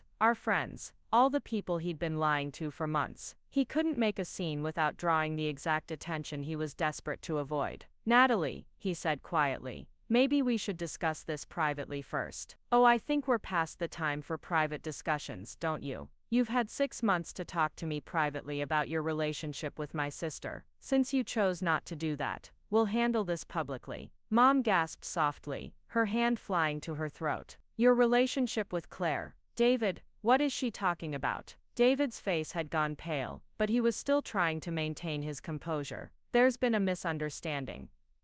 No misunderstanding, I interrupted smoothly. Just months of lies and deception that finally came to light today. The conversation was starting to draw attention from nearby tables. I could see David's parents approaching, along with several of our friends who'd noticed the tension in our small group. Perfect. The more people who heard this, the less chance David would have to spin the story later. Natalie, please, David said under his breath. Let's just get through tonight. We can talk about this tomorrow, when everyone's gone home. Like you were planning to talk to me about it after our honeymoon. After months more of lying to my face while you planned your exit strategy. David's mother reached us just in time to hear my last comment. Margaret Thompson was a dignified woman in her 60s, who'd always treated me like the daughter she'd never had. She'd spent the entire wedding day telling everyone how thrilled she was to finally have me as part of the family. Natalie, dear, what's wrong? She asked, her voice filled with maternal concern. You both look upset. I looked at this kind woman who'd welcomed me with open arms, who'd insisted on paying for our rehearsal dinner, who'd spent the morning helping me get ready because she was so excited about gaining a daughter-in-law. In a few minutes, she was going to learn that her son had been cheating on me with my sister throughout our entire engagement. Mrs. Thompson, I said gently. I'm afraid David has something he needs to tell all of you. Natalie, don't do this, David said, his voice tight with desperation. Not here, not like this. You had every opportunity to do this the right way. You chose deception instead. Now we do it my way. I stepped away from David and moved toward the center of the reception hall, my heels clicking against the polished hardwood floor. The sound seemed unnaturally loud in the sudden quiet that had fallen over our immediate area. People sensed drama unfolding and were turning their attention our way. Excuse me, everyone, I called out, my voice carrying clearly across the room. If I could have your attention for just a moment. The jazz quartet trailed off mid-song, and conversations died as all eyes turned toward me. 150 faces looked at me expectantly, probably assuming I was about to make a traditional bride's speech, thanking everyone for coming. David was frozen near the head table, his face a mask of horror as he realized there was no stopping what was about to happen. Dad stood beside Mom, his expression grim but supportive. I drew strength from his presence, from the knowledge that at least one person in this room understood why this public confrontation was necessary. First, I want to thank all of you for being here tonight, I began, my voice steady and clear. David and I are so grateful that you chose to spend this special day with us, celebrating what we thought was the beginning of our life together. A few people smiled and raised their glasses, still assuming this was a normal wedding toast. David's best man Marcus started to stand, probably thinking he should join me for the traditional speeches. Unfortunately, I continued. I've just learned some information that changes everything about this celebration. The mood in the room shifted palpably. Smiles faded, and people exchanged confused glances. Someone near the back whispered something to their table companion. The tension was building exactly as I'd intended. You see, about 2 hours ago, I discovered that my new husband has been having an affair for the past 6 months with my sister Claire. The silence that followed was deafening. I could hear the soft hiss of the air conditioning, the distant sound of traffic outside, the rustle of someone's dress as they shifted in their seat. But no one spoke, no one moved, no one seemed to even breathe. Then the reactions started. David's mother made a sound like she'd been physically struck. His father's face turned red with rage and embarrassment. My cousin Sarah dropped her wine glass, sending Chardonnay splashing across the white tablecloth. The priest who'd married us just hours earlier looked like he might be sick. The affair began last Christmas, I continued, my voice growing stronger as I spoke. It continued throughout our engagement, through the wedding planning, through this morning when Claire helped me get ready to marry the man she's been sleeping with behind my back. David finally found his voice. Natalie, Stop, please, stop. I turned to face him directly, letting everyone in the room see the anguish and betrayal on my face. You want me to stop telling the truth, the way you stopped telling me the truth 6 months ago. This isn't how you handle something like this, he said desperately. We should be talking privately, working through this as a couple. As a couple, I laughed, but there was no humor in the sound. David, we stopped being a couple the moment you decided to sleep with my sister. Everything since then has been you lying to me while I planned a wedding to a man who was already committed to someone else. David's college roommate, Marcus, stepped forward, his face pale with shock. Dude, please tell me this isn't true. David opened his mouth, then closed it again. He looked around the room at all the faces staring at him. His parents, his co-workers, his fraternity brothers, our mutual friends. These were people who'd known him for years, who'd congratulated him on finding such a wonderful woman, who'd celebrated his engagement, and attended his bachelor party.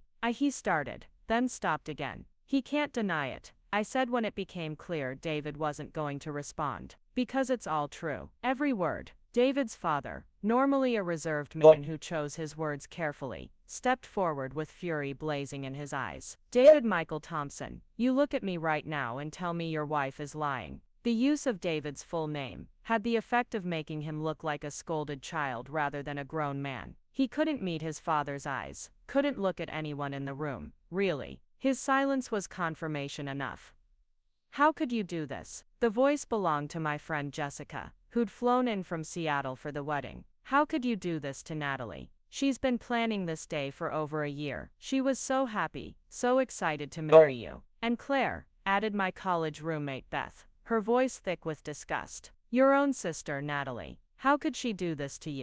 The questions came faster now, people's shock giving way to anger and disbelief. David stood in the center of it all, the target of everyone's rage and disappointment. He'd spent months carefully maintaining his image as the perfect fiancé, the devoted partner, the man any woman would be lucky to marry. Now that facade was crumbling in front of everyone he cared about. Where is Claire? Someone called out from the back of the room. Claire won't be joining us tonight, I announced. She's dealing with the consequences of her choices, just like David will be dealing with the consequences of his. David's mother had recovered enough to speak, though her voice was shaky with emotion. David, please tell me this is some kind of mistake, some kind of misunderstanding. Mom, David's voice cracked. I never meant for any of this to happen.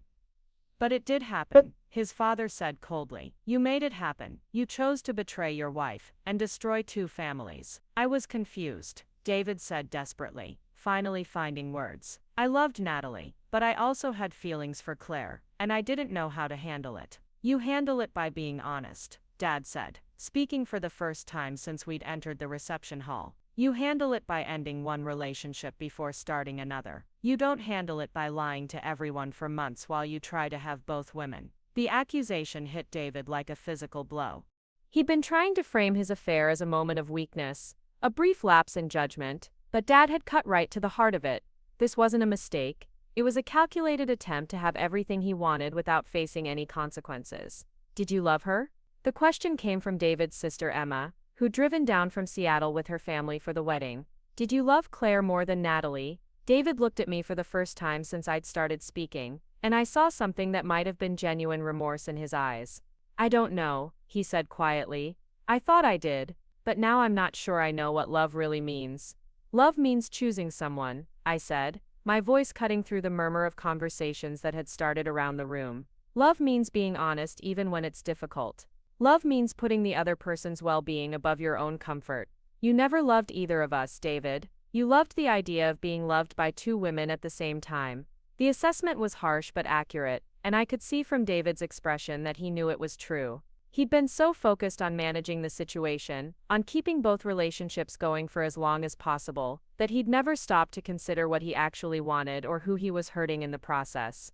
There's more, I said, deciding that if I was going to destroy everything, I might as well do it completely. Claire is pregnant, with David's baby. If the room had been quiet before, now it was absolutely silent.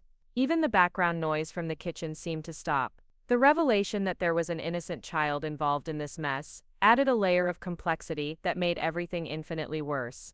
David's mother actually staggered backward, catching herself on a nearby chair. His father's face went from red to white in the span of seconds. Around the room, I could see people calculating timelines, realizing that David had gotten my sister pregnant while engaged to me. How far along? David's mother whispered. 8 weeks, I replied. Which means she conceived right around the time David supposedly recommitted to our relationship after proposing. The timeline made David's betrayal even more devastating. Not only had he been cheating throughout our engagement, but he'd gotten Claire pregnant during what he'd claimed was an attempt to make our relationship work. Jesus Christ, David, Marcus said, shaking his head in disgust. What were you thinking? I wasn't thinking, David admitted, his voice barely audible. I was selfish and stupid, and I hurt everyone I cared about. Caring about people means not betraying them, Dad said coldly. It means not lying to them for months while you carry on secret relationships. It means not getting your wife's sister pregnant while planning your wedding. Each accusation landed like a blow, and I could see David shrinking under the weight of everyone's disappointment. This was the man I'd trusted with my heart, my future, my dreams of building a family. This was the man who'd stood beside me 3 hours ago and promised to love and cherish me for the rest of our lives. What happens now? The question came from David's cousin, a lawyer who'd obviously started thinking about the practical implications of this revelation. Now David gets to explain to everyone why he thought it was acceptable to build his marriage on lies, I said, and then I go home and start figuring out how to rebuild my life without him. You're divorcing him? David's mother asked, though the question seemed almost rhetorical given the circumstances. Mrs. Thompson, your son has been cheating on me with my sister for months. He's fathered a child with another woman while engaged to me. He stood at an altar this afternoon and made vows he had no intention of keeping. What exactly would be the point of staying married to him? She had no answer for that, and honestly I wasn't sure there was one. Some betrayals were simply too fundamental to overcome, no matter how much love had existed before the lies began. David stepped forward, his face desperate. Natalie, please, can we talk about this privately? I know I've made terrible mistakes, but maybe we can work through this. Work through this. I stared at him in disbelief. David, you've been living a double life for half a year. You've betrayed me in the worst possible way, with the one person I trusted most after you. You've created a child with her while promising to create a life with me. There's nothing to work through. There's only the mess you've made and the consequences you're going to have to face. But I love you, he said, and for a moment his voice carried genuine emotion. Despite everything that's happened, I do love you, Natalie. No, you don't. I spoke with absolute certainty. You love the idea of me. You love the comfortable life we built together. You love that I made you look good to your family and friends. But you don't love me, because people who love each other don't do what you've done. Around the room, I could see people nodding in agreement. Friends who'd watched our relationship develop, family members who'd supported our engagement, colleagues who'd congratulated David on finding such a wonderful partner. They were all seeing him clearly for the first time. I think, said Reverend Martinez, speaking for the first time since the revelation began, that this celebration should come to an end. People need time to process what they've learned tonight. It was a diplomatic way of saying that our wedding reception was officially over, destroyed by the groom's own actions. Guests were already starting to gather their things, saying awkward goodbyes and avoiding eye contact with David and his family. As people filed out of the reception hall, I felt a strange sense of relief. The performance was over. The lies had been exposed. The truth, however ugly, was finally out in the open where everyone could see it. David approached me one last time as the room emptied. Natalie, I know you hate me right now, and you have every right to, but please don't let this destroy your relationship with Claire permanently. She's going to need family support, especially now. The request was so tone-deaf, so completely removed from reality, that I almost laughed. He'd destroyed my marriage, my family, and my trust in the people I loved most, and now he was asking me to take care of the woman he'd cheated with. David, I said quietly, Claire made her choices just like you made yours. If she needs support, she can find it somewhere else. My obligation to take care of her ended the moment she decided to sleep with my fiancé. He opened his mouth to argue, then seemed to realize how inappropriate the request was. Instead, he just nodded and walked away, leaving me standing alone in the ruins of what was supposed to be the happiest day of my life. But as I watched him go, I realized something unexpected. Despite the devastation, despite the betrayal, despite having my world turned upside down in the span of a few hours, I felt stronger than I had in months. The truth was brutal, but it was also liberating. I no longer had to wonder why David seemed distant sometimes, or why Claire had been acting strangely, or why something had felt slightly off about my relationship for the past few months. Now I knew, and knowing, however painful, was better than living a lie. 6 months later, I stood in the conference room of my divorce attorney's office, signing the final papers that would officially end my marriage to David Thompson. The pen felt heavy in my hand as I wrote my signature for the last time as Mrs. Thompson, knowing that in a few hours, I would legally be Natalie Brooks again. My lawyer, Catherine Walsh, was a sharp woman in her 40s, who specialized in high-asset divorces involving infidelity. She'd guided me through the entire process with compassion and ruthless efficiency, ensuring that David's betrayal came with significant financial consequences. That's it, Catherine said, gathering the papers with satisfaction. Your divorce is finalized. The judge awarded you 70% of all marital assets, including full ownership of the house you purchased together, and David's share of your joint investment portfolio. The settlement was more than fair, it was punitive. David's affair had been so well documented, with text messages and witness testimony confirming the timeline, that his attorney had advised him to accept whatever terms I offered, rather than risk an even worse outcome in court. What about his request for visitation with the child? I asked, though the question felt surreal. Claire's baby wasn't technically my concern, but the bizarre circumstances of our situation meant everything was interconnected. The court will handle that separately, since you're not the child's mother. But given David's financial obligations to you and his limited income potential after losing his job, I doubt he'll be able to provide much support for anyone. David's professional life had imploded almost as spectacularly as his personal life. Word of his affair had spread quickly through Portland's tight-knit architecture community, and his firm had quietly let him go 3 months after the wedding. Apparently, clients weren't comfortable working with someone whose personal ethics were so publicly questionable. As I left Catherine's office and walked to my car, I reflected on how dramatically my life had changed since that disastrous wedding day. The first few weeks had been brutal, a haze of tears, anger, and disbelief, as I tried to process the magnitude of David's betrayal. But gradually, I'd started to rebuild. I'd kept the house David and I had bought together, a charming craftsman bungalow in southeast Portland with a garden I'd spent 2 years cultivating. Initially, being there had been painful, Every room held memories of our life together, plans we'd made that would never come to fruition. But slowly I'd begun making it mine again, repainting walls and rearranging furniture until it felt like home, rather than a monument to my failed marriage. My phone buzzed with a text from Stephanie, who'd become an even closer friend through this ordeal. "Coffee tomorrow, I want to hear about the final hearing." I smiled as I typed back my agreement. Stephanie had been incredible through the entire divorce process, letting me cry on her shoulder when I needed to grieve, and pushing me to get back out into the world when I was ready to start living again. She'd also been instrumental in helping me process my complicated feelings about Claire. The relationship with my sister remained fractured, perhaps permanently. We'd spoken exactly twice since the wedding, once when she called to tell me she'd moved back in with our parents during her pregnancy, and once when she reached out after giving birth to a daughter she'd named Emma.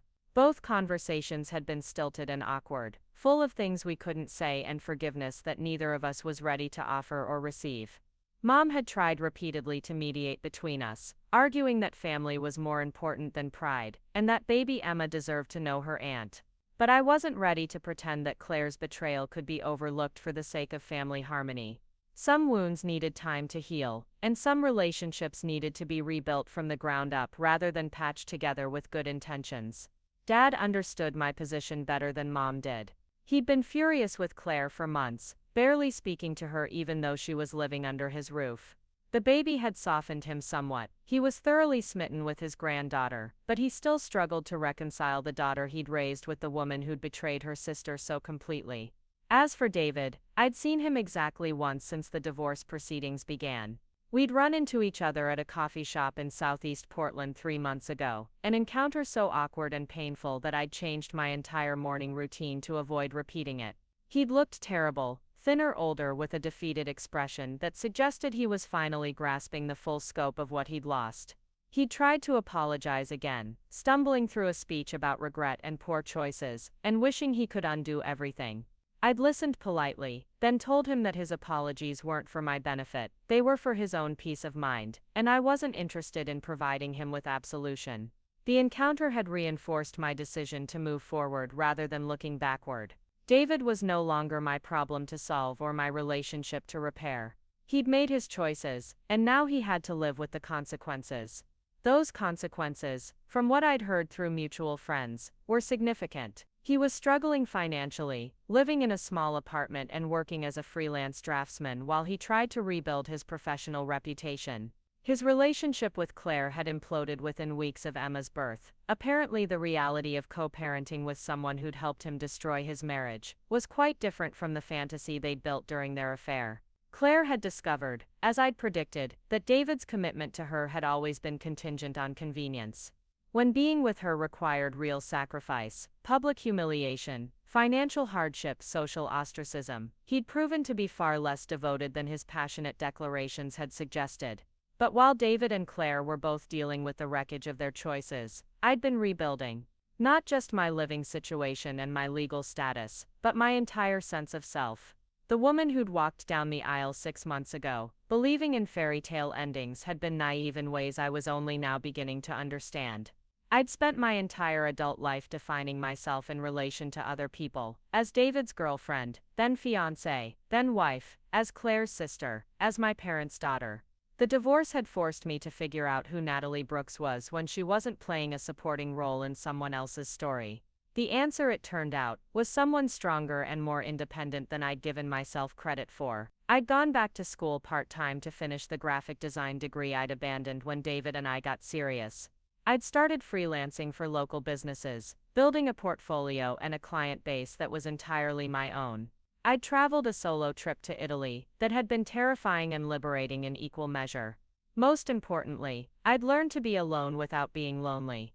The house that had once felt empty without David's presence now felt peaceful. I could eat dinner at 9 o'clock if I wanted to, or have ice cream for breakfast, or spend entire weekends reading in my garden, without having to negotiate with anyone else's preferences. My phone rang as I pulled into my driveway, and I smiled when I saw the caller ID. My grandmother, who'd moved to Portland from Phoenix after my grandfather's death last year, had become one of my closest confidants during the divorce process. "Hello, Grandma Rose." "Hello, sweetheart. How did the hearing go today?" It's official. I'm legally single again as of this afternoon. Good, that man never deserved you anyway, and it's about time the courts made it official. Rose had never liked David, though she'd kept her opinions to herself until after the wedding disaster. Now she felt free to express her true feelings, which were uniformly unflattering. Are you still coming to dinner Sunday? I asked, already knowing the answer. Sunday dinners with Grandma Rose had become a weekly tradition, something I looked forward to all week. Wouldn't miss it. I'm making that lasagna you like, and I want to hear about this new client you mentioned. The new client was a local nonprofit that needed help with their annual fundraising campaign. It was exactly the kind of work I dreamed of doing, creative, meaningful, and well paid. 6 months ago, I never would have had the confidence to pitch for such a prestigious account. Now I was excited about the challenge. After hanging up with Rose, I sat in my car for a moment, looking at the house that was now completely mine. The garden was in full bloom, with roses climbing the front porch and lavender lining the walkway. I'd planted most of it myself over the past few months, finding something therapeutic about nurturing growth from the soil up. My neighbor Mrs. Chen waved from her front yard, where she was watering her own flowers. She'd been incredibly kind during the worst of the divorce drama, bringing me homemade soup and never asking intrusive questions about what had happened. It was nice to be surrounded by people who cared about my well-being, without needing to know all the messy details. Inside the house, I poured myself a glass of wine and settled onto the couch with the stack of mail I'd ignored for the past few days. Most of it was routine: bills, advertisements, a postcard from my college friend who was traveling through Europe. But one envelope made me pause.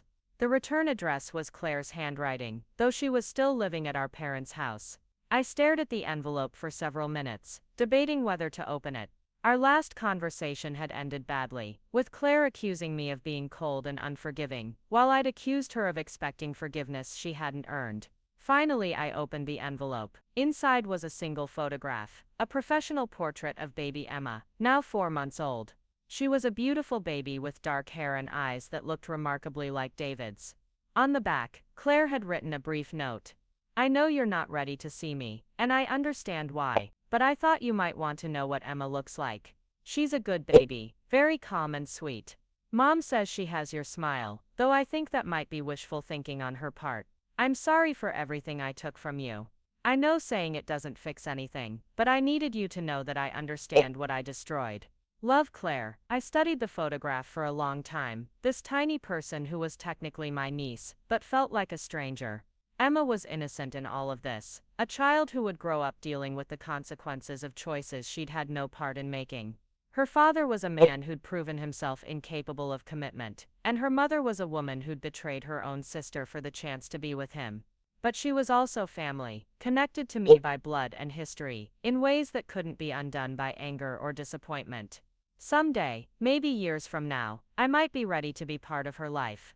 For now, though, I tucked the photograph into a drawer and tried not to think about what it represented. The next morning, I woke up feeling lighter than I had in months.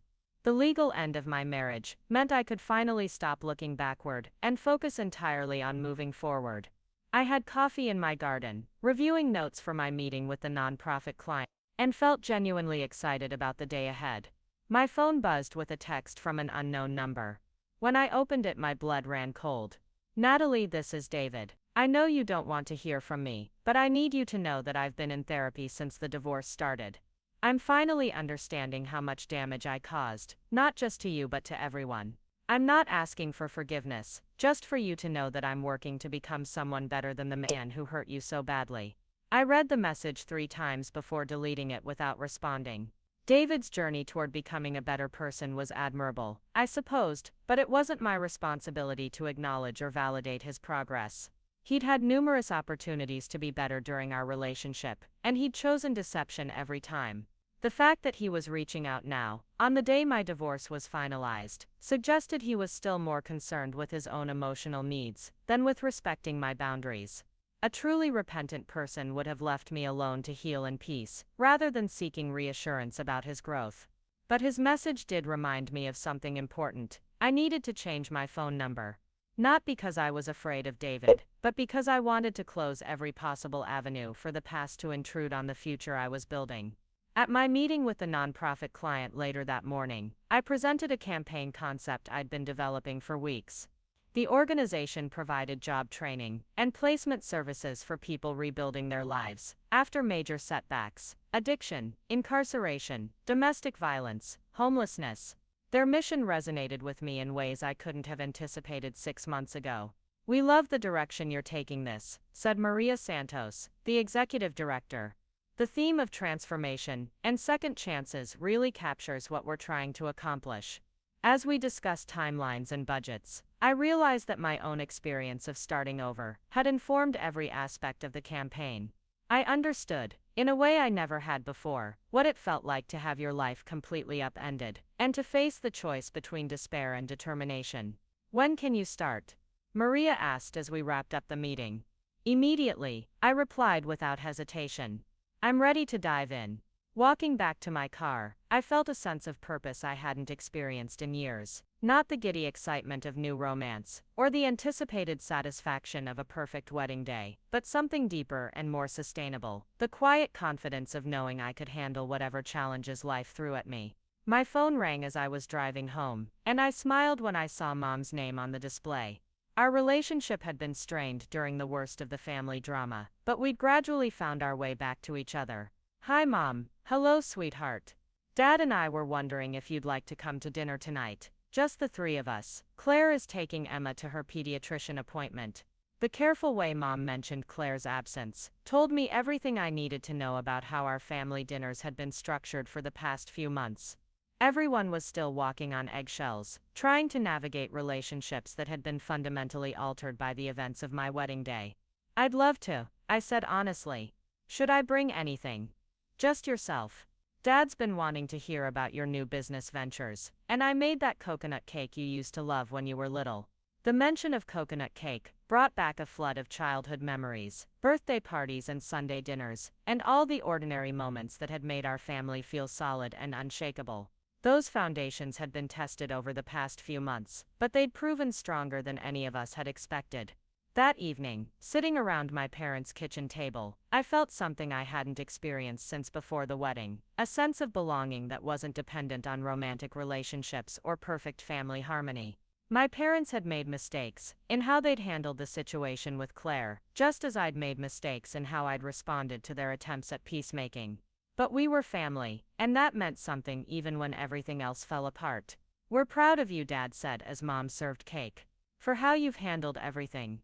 For the way you've rebuilt your life, for becoming the woman you were meant to be." The words meant more to me than any legal settlement or professional success. These people had known me since birth, had watched me grow, and stumble and find my way. Their pride in my resilience mattered more than the opinions of anyone who'd only known the version of me that existed in relation to David.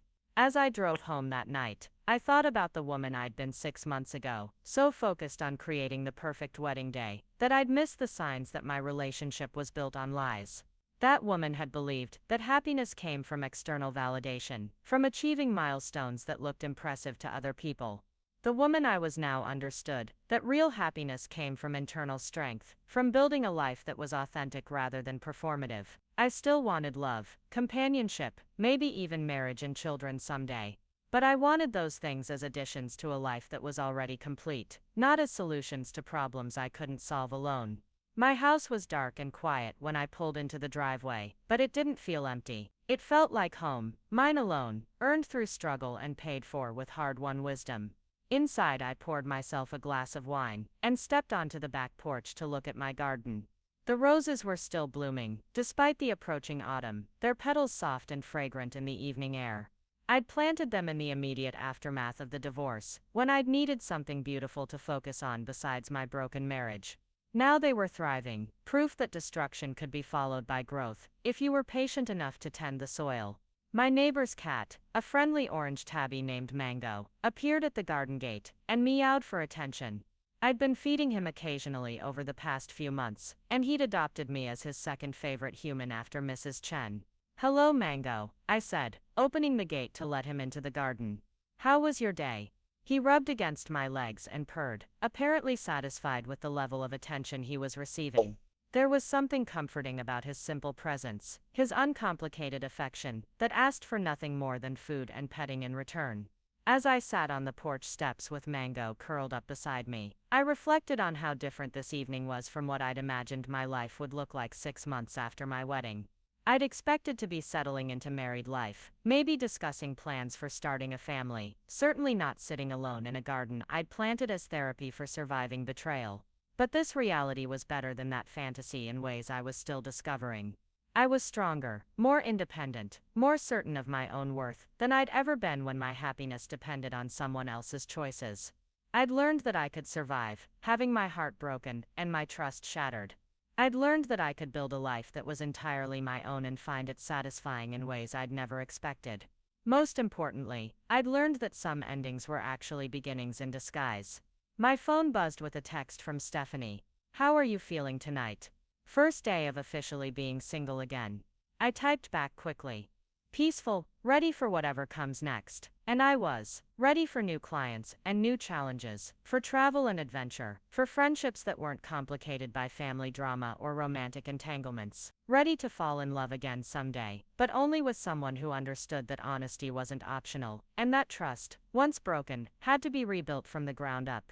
Ready to be the woman I'd discovered I could be when everything else fell away, strong enough to stand alone, wise enough to know my worth, and brave enough to believe that the best parts of my story were still waiting to be written. The stars were coming out in the Portland sky, visible despite the city lights because the evening was so clear. I made a wish on the first one I spotted, not for love, or reconciliation, or any of the things I might have wished for 6 months ago. Instead, I wished for continued growth, for the wisdom to keep learning from my mistakes, and for the courage to keep building a life that was authentic to who I was becoming rather than who I used to be. As I stood up to go inside, Mango followed me to the door and meowed hopefully. I laughed and gave him one more scratch behind the ears before closing the gate between us.